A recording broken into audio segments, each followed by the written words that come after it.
here this morning. Mr. Garbarino from New York.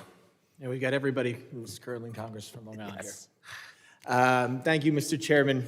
Thank you all the witnesses for coming. Mr. Ansbro, I want to talk to you first, President Ansbro. We've spoken about the cuts to manpower you talked about in your open testimony.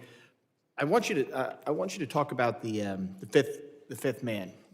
Yeah, not every firehouse has a fifth firefighter. I believe currently 20 of the 149 do. Why do they have a fifth firefighter? Well, the fifth firefighter had traditionally been on staff due to the nature of how long it would take to get a hose line in place.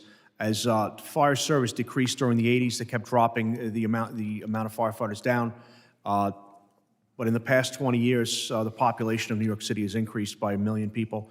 The run totals have gone through the roof. When I got to Harlem, it was one of the busiest companies in the city of New York. We had 4,000 runs a year. That company is now doing 6,000 runs a year.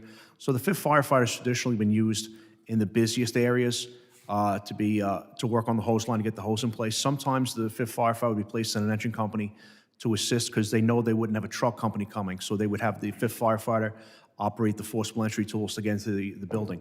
By removing those, there are going to be areas of the city that have high population centers that are going to be short on staffing for getting hose line in place. As I mentioned, the Bronx fire, where 17 people were killed 2 years ago. 2 of the 4 engines in the first assignment would have had an additional firefighter in them. It would have put the fire out faster and probably assisted in getting people out of that stairwell where the 17 people died, would have assisted getting them out faster. In areas where they have not as many engine companies around, we'll lose out on the forcible entry aspect of it, and it will slow down operations. And also by removing this, as I said, it's a manpower pool where if we do go down a person in one area, they can use that person. They'll have to pull someone off the truck, which is basically they search for victims. So every firehouse used to have it, then that brought that down. Absolutely. Now the busiest and the most dangerous firehouses still have it, but with these cuts, sounds like no one's going to have it anymore. Absolutely. There's actually 2 firehouses in Midtown Manhattan that have them, and they have them because, as you know, the traffic aspect, the second engine company may not get there for 10 minutes. It's a long time. You can't get anywhere in the city, so they're removing that staffing as well in Midtown.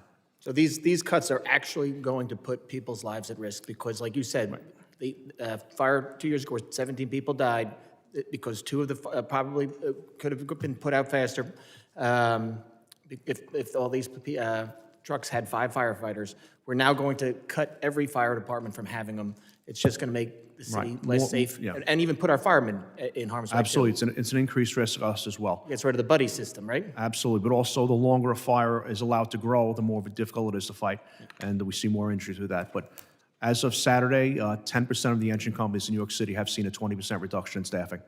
It's a disaster. I'm sorry that you're dealing with it, and we're going to try to do what we can to help, but until they change the policies at the border, it's going to make things just keep getting more and more difficult. Thank you for your service. Mr. Blakeman, I wanted to, good to see you down here, and I wanted to ask you a question. Can you talk a little bit more about the increase in crime that you've seen in Nassau County and the focus on the police force and what they're seeing and what they're dealing with? Yeah, like most large police departments, we have a detective bureau that has what's known as a pattern burglary squad.